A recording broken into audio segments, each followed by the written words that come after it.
마태복음 22장 34절에서 46절 다 같이 함께 읽겠습니다. 예수께서 사두개인들로 대답할 수 없게 하셨다 함을 바리새인들이 듣고 모였는데 그 중에 한 율법사가 예수를 시험하여 묻되 선생님, 율법 중에서 어느 계명이 크니까? 예수께서 이르시되 내 마음을 다하고 목숨을 다하고 뜻을 다하여 주 너의 하나님을 사랑하라 하셨으니 이것이 크고 첫째 되는 계명이요 둘째도 그와 같으니 내 이웃을 내 자신같이 사랑하라 하셨으니 이 두 계명이 온 율법과 선지자의 강령이니라. 바리새인들이 모였을 때에 예수께서 그들에게 물으시되 너희는 그리스도에 대하여 어떻게 생각하느냐?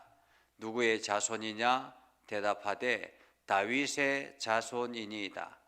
이르시되 그러면 다윗이 성령에 감동되어 어찌 그리스도를 주라 칭하여 말하되 주께서 내 주께 이르시되 내가 내 원수를 내 발 아래 둘 때까지 내 우편에 앉아 있으라 하셨도다 하였느냐? 다윗이 그리스도를 주라 칭하였은즉 어찌 그의 자손이 되겠느냐 하시니 한마디도 능히 대답하는 자가 없고 그 날부터 감히 그에게 묻는 자도 없더라. 아멘. 오늘도 하나님의 은혜가 여러분의 삶에 가득하기를 바랍니다. 오늘도 하나님의 영광이 여러분을 통해서 나타나기를 주님의 이름으로 축복합니다. 우리가 아는 만큼 믿는다라는 이야기가 있습니다. 그래서 내가 아는 지식만큼 믿을 수 있다라고 말하기도 하죠. 그러나 내가 알고 있는 지식의 한계가 얼마나 작은지, 그 사람이 세상적으로 박사이든 혹은 세상적으로 다방면에 뛰어난 사람이든 상관하지 않습니다. 하나님에 대해서 얼마나 아느냐라는 것입니다. 여러분, 우리가 하나님에 대해서 얼마만큼 알 수 있을까요? 내가 알고 있는 하나님이 과연 하나님의 본질일까라는 것입니다. 하나님 전체일까라는 의미이기도 하죠. 어쩌면은 하나님의 지극히 아주 작은 한 부분만 보고도 마치 하나님을 아는 것처럼 그렇게 생각하지 않는가라는 것입니다. 어쩌면 오늘 성경에 나오는 율법사들, 이 율법사들 예수께서 사두개인들과 서로 논쟁을 하였습니다. 사두개인들이 이야기했죠. 우리가 이게 보통 이게 부부가 결혼을 해서 아이가 없고 남편이 일찍 죽으면 그 부인 되는 사람은 그 동생과 함께 동침을 해서 아이를 낳게 하고 그 아이를 낳지 않은 가운데서 또다시 동생이 죽으면 그 동생과 함께 부부관계 동침을 해서 아이를 낳게 해서 그렇게 해서 7명이라는 사람이 다 그 아내의 그 한 사람의 아내가 되었었는데, 그러면 이 한 사람의 남편이 되었었는데 이 나중에 천국에 갔을 때 부활의 때에는 어떻게 하겠습니까? 누구의 아내입니까? 라고 묻죠. 어쩌면 사두개인들은 자기네들 알고 있는 지식의 한계 때문에 하나님 나라를 알지 못했다, 이렇게 말할 수 있겠습니다. 그래서 그들은 이러한 것들 때문에 부활이 없다라고 이야기를 하고 오히려 천국에 대해서 거부하는 그러한 모습을 보게 되지요. 하나님 나라에 대해서도, 그리고 천국에 대해서도, 부활에 대해서도. 그때 예수님께서 아주 명확하게 말씀을 하십니다. 천국은 우리가 생각하고 있는 결혼이라든지 우리가 생각하고 있는 부모 자녀와의 관계가 아니다. 천국은 모든 사람 한 사람에게 온전히 귀하고 소중한 존재요, 그들이 하나님 앞에 모두 다가 나아가게 된다라고 말합니다. 그러면서 거기 천국에는 시집도 안 가고 장가도 안 간다라고 말씀을 하셨죠. 그렇게 천국에 대해서 아주 분명하게 명쾌하게 예수님께서 말씀하자 사두개인들이 감히 거기에 대해서 대꾸를 하지 못했던 것입니다. 말로는 안 되겠다라고 생각을 했던 거죠. 그래서 사두개인들이 아무런 이야기를 할 수가 없었습니다. 이런 상황을 누가 보았느냐 하면 바리새인들이 보았습니다. 이 모든 광경을 바리새인들이 다 보고는 이 바리새인 중에 한 율법사가 예수님을 시험하여 질문을 던집니다. 바리새인들, 이 율법사들은 율법을 연구하고 가르치는 역할을 하는 사람들이 바로 바리새인들이요 율법사입니다. 그들은 율법에 대해서 철저하게 알고 있고 철저하게 연구하고 있고 그 율법을 어떻게 보강할 것인가 그렇게 해서 새로운 율법을 만들고 이러한 일을 하는 사람들이 바리새인들이요 그 중에서 특별히 율법사입니다. 한마디로 법률 전문가라 이렇게 말할 수가 있겠죠. 법률 전문가라. 이 율법사가 이야기합니다. 선생님, 율법 중에서 어느 계명이 큽니까? 율법 중에서 어느 계명이 큽니까? 우리가 가장 기본적으로 알고 있는 율법은 10계명입니다. 그렇죠? 그런데 이 10계명이 다가 아니라는 것입니다. 유대인들에게 율법은 613개가 있습니다. 613개. 그 중에서 긍정적으로 이렇게 하라 이렇게 하라 라고 말씀하시는 것이 248개입니다. 248개. 그리고 하지 말라 이것은 금하라 라고 하시는 부정적인 것들이 365개입니다. 365개. 이렇게 해서 율법이 총 613개인데 이 율법들을 쭉 나열해 놓고는 어느 것이 가장 큰 계명입니까? 어느 것이 가장 큰 계명입니까? 여러분 같으면 어떻게 대답하겠습니까? 만약에 이것을 크다고 이야기하면 다른 것들은 그러면 아무것도 아닙니까? 라고 말할 수 있지 않겠습니까? 아마도 율법사는 이 율법을 가지고 지금 예수님을 공경에 빠뜨리려고 했던 것입니다. 그때 예수님께서 이렇게 말씀하죠. 내 마음을 다하고 목숨을 다하고 뜻을 다하여 주 너희 하나님을 사랑하라.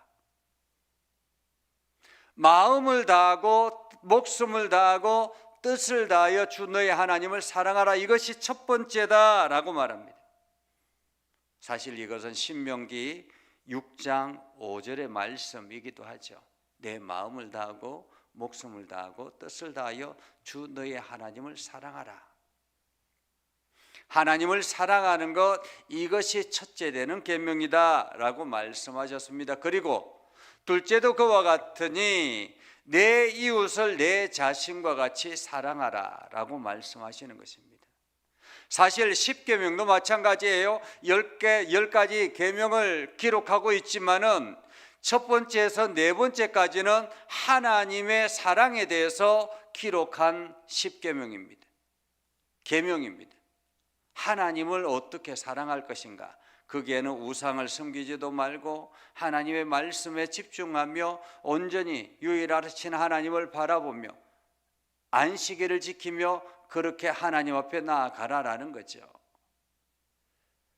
그리고 10계명 중에 5계명부터 10계명까지는 6가지는 인간에 대한 관계에 대한 이야기입니다. 사람과의 관계 속에서 그 중에서 부모도 있고요, 이웃도 있고. 그래서 예수님께서 말씀하죠. 첫 번째는 내 하나님을 사랑하는 것이다 라는 것입니다. 하나님을 사랑하는 것.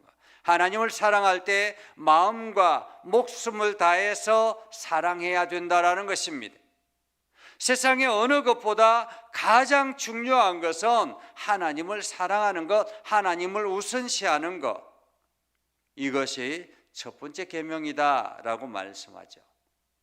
그리고 두 번째도 그와 같으니 내 이웃을 내 자신과 같이 사랑하라. 내 이웃을 내 자신같이 사랑하라. 여러분, 이웃을 자신같이 사랑하는 거 얼마나 어렵습니까?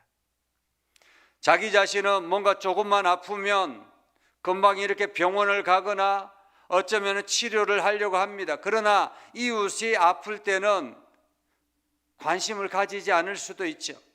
나와 상관이 없기 때문에 관심을 가지지도 않고, 또 혹시나 관심을 가지고 있다 할지라도 그냥 위로의 말 한마디 하는 것이 고작입니다. 그런데 예수님께서는 내 이웃을 내 자신같이 사랑하라라고 말씀하죠. 내 자신같이 사랑하라. 사실 예수님은 이 땅에 있는 영혼들을 사랑하기 위해서, 이 땅에 있는 영혼들을 사랑하기 위해서 자기의 목숨을 십자가에 내어주시지 않습니까? 이것은 이웃을 내 자신같이 사랑하는 것보다 더 귀한 일이죠. 예수님이 당신의 목숨을 내어주시면서까지 사랑하는 것은 자기 자신을 사랑하는 것보다 더 우선시하는 사랑이었던 것입니다. 그런데 우리는 예수님처럼 못하지만은, 그러나 나 자신만큼, 내 자신만큼이라도 사랑하라라고 말씀하고 있죠. 그런데 사실 이것도 잘 안 됩니다. 하나님을 사랑하는 것, 이웃을 내 자신과 같이 사랑하는 것, 이것이 참으로 어렵다라는 거예요.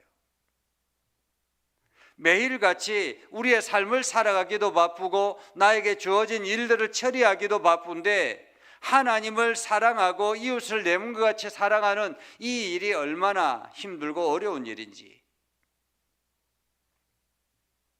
다양한 핑계들이 생겨나는 그러한 우리의 현실입니다. 그런데 오늘 예수님께서 말씀하시기를 이 두 계명이, 하나님을 사랑하는 것, 이웃을 내 자신같이 사랑하는 것, 이 두 가지 계명, 이것이 온 율법과 선지자의 강령이다라고 말합니다. 강령이다. 이 강령이다라는 말은 크레마타이라는 그런 단어인데, 걸려있다, 의존하다 이런 뜻이에요. 가장 높은, 가장 우선순위 되는 것이다 라는 말입니다. 변호사들이나 어떤 법조인들을 보면 이게 법문 자체가 엄청나게 많잖아요. 시행책칙도 엄청나게 많고, 그런데 이러한 모든 법문이라든지 시행책칙은 어디에 종속되어 있느냐 하면 헌법에 종속되어 있습니다. 그래서 헌법을 가장 기본이라, 그래서 모든 것은 그 헌법 아래에 달려있는 것과 같다라는 말입니다. 오늘 이 모든 율법은 이 두 계명에 달려있다. 하나님을 사랑하는 것, 이웃을 내 몸과 같이 사랑하는 것. 그래서 이것이 율법과 선지자의 강령이다, 가장 어뜸되는 것이다 라고 말씀하고 있는 것입니다. 바리새인들이 모여 있을 때 예수님께서 다시 그들에게 묻습니다. 너희는 그리스도에 대해서 어떻게 생각하느냐? 여기서 그리스도는 메시아를 말합니다. 그리스도에 대해서 어떻게 생각하느냐라고 그러면서 누구의 자손이냐라고 묻습니다. 그러자 성경을 연구하는 사람들이기 때문에 거기에 대한 해답도 분명하게 알고 있었죠. 메시아는 누구의 자손으로 태어난다고 그랬습니까? 다윗의 자손입니다. 다윗의 자손입니다. 다윗의 후손을 통해서 메시아가 이 땅에 올 것이다라고 하나님께서 선지자를 통해서 끊임없이 말씀하여 주셨습니다. 그렇기 때문에 이 율법사들도 당연히 그것을 알고 있었던 거죠. 그래서 다윗의 자손입니다라고 이야기합니다. 메시아가 다윗의 자손입니다. 그러자 예수님께서 묻습니다. 자, 그렇다면 다윗이 성령에 감동되어서 어찌 그리스도를 주라 칭하여 말하되, 시편 110편 1절 말씀을 인용하면서 주께서 내 주께 이르시되 내가 내 원수를 내 발 아래 둘 때까지 내 우편에 앉아 있으라 하셨도다 라고 말씀하시는 이 말씀, 메시아께서 내 주께 이르시되 내가 내 원수를 내 발 아래 둘 때까지 내 우편에 앉아 있으라 이렇게 말씀하셨는데, 다윗이 그러면 어떻게 다윗이 그 메시아를 주라고 이야기하느냐라는 것입니다. 주라고 이야기하느냐, 나의 주인이라고 고백하느냐라는 것입니다. 다윗이 그리스도를 주라 칭하였는데 어찌 그의 자손이 되겠느냐라는 거죠. 참으로 사람들이, 이 바리새인들이 자기네들 보기에도 이해가 되지 않는 거죠. 하나님께서는 분명히 다윗의 후손을 통해서라고 메시아가 올 것이다 라고 말씀하셨는데, 그런데 오늘 다윗은 그 메시아를 주라고 고백하니 어떻게 다윗의 자손이 되겠느냐라는 것입니다. 메시아는 인간적인 지식으로 이해하기가 쉽지 않은 거죠. 하나님께서 육신의 몸으로 다윗의 후손을 통해서, 다윗의 혈통을 통해서 나게 하셨지만 그는 근본 하나님의 본체다라는 것을 오늘 말하고 있는 것입니다. 이렇게 질문을 하자 아무도 대답하지 못하고 그 이후로도 예수님에게 질문하는 사람이 없었다라고 말하죠. 말로는 안 되겠구나 라고 생각을 했던 것입니다. 오늘 우리는 신앙인들입니다. 신앙인이라는 말은 메시아를 철저하게 고백하는, 믿음으로 고백하는 이들입니다. 예수님이 하나님의 아들이시여 그분이 우리의 구원자가 되시며 지금도 그분이 우리를 위해서 하나님 우편에서 기도하고 계신다는 사실을 우리는 믿는 것입니다. 그래서 어떤 상황에서든지 그분 앞에 엎드려 기도하고 그분의 말씀을 들으려고 노력하고, 그분이 우리들에게 선지자의 강령이라고 말씀해 주신 율법의 가장 어떤 데는 하나님을 사랑하고 이웃을 내 몸과 같이 사랑하는 것, 이 사랑을 실천하며 나아가는 것이 오늘 우리의 삶의 모습이어야 하는 것입니다. 예수님은 이 땅에 메시아로 오셨고 그 하나님이 이 땅에 육체를 입고 오신 것입니다. 우리는 그분을 믿고 의지하고 그분을 따라 걸어가는 것입니다. 오늘 여러분들이 이 말씀을 기억하면서 내가 예수 그리스도를 믿음으로 고백합니다. 예수님이 하나님의 아들이시오, 그분이 내 인생의 메시아이시오, 또한 내가 그분으로 인해서 구원받아서 오늘도 하나님을 사랑할 수 있도록, 이웃을 내 몸과 같이 사랑할 수 있도록 시간과 장소와 능력을 허락해 주심을 감사합니다라고 기도하며 나아가는 저와 여러분이 되기를 주님의 이름으로 축복합니다. 기도하겠습니다. 거룩하신 아버지 하나님, 하나님께서 저희를 사랑하여 주셔서 하나님의 말씀을 듣고 깨닫게 하시고, 오늘 바리새인들이 예수님을 공경에 빠뜨리려고 질문했던 그 질문이 오히려 자기 자신들에게 다시 되묻는 질문이 되었습니다. 하나님, 우리가 이성적으로 예수를 믿으려고 하는 것이 아니라 가슴으로 믿음의 고백을 하며 예수 그리스도를 주로 고백하는 우리가 되게 하여 주시고, 거룩하신 아버지 하나님, 오늘도 예수님께서 말씀하신 것처럼 하나님을 내 몸과 마음과 뜻을 다하여 사랑하라고 말씀하시는 그 말씀을 우리가 기억하고 날마다 하나님을 최우선으로 생각하며 나아가는 우리가 되게 하여 주시옵소서. 그리고 나 자신만을 위해 살지 아니하고 이웃을 내 몸과 같이 사랑하라 말씀하여 주셨사오니 오늘도 내가 할 수 있는 한 최선을 다해서 이웃을 사랑하며 섬기며 나아가게 하옵소서. 이 밤에 믿음의 성도들이 하나님 앞에 기도할 때 하나님 그 기도를 들어 응답하여 주시옵소서. 저들에게 능력을 더하여 주시옵소서. 하나님의 권세를 허락하여 주시옵소서. 주의 말씀의 권위 안에서 날마다 새 힘을 얻고 나아가게 하여 주시옵소서. 예수님의 이름으로 기도드리옵나이다. 아멘. 이제는 우리 구주 예수 그리스도의 은혜와 하나님 아버지 극진하신 사랑과 성령님의 감화 감동 역사 위로 교통하시며 은혜가 주님의 말씀 의지하며 나아가는 모든 믿음의 백성들 위해 하는 모든 일들 위해 영원토록 함께 하옵시기를 간절히 축원하옵나이다. 아멘.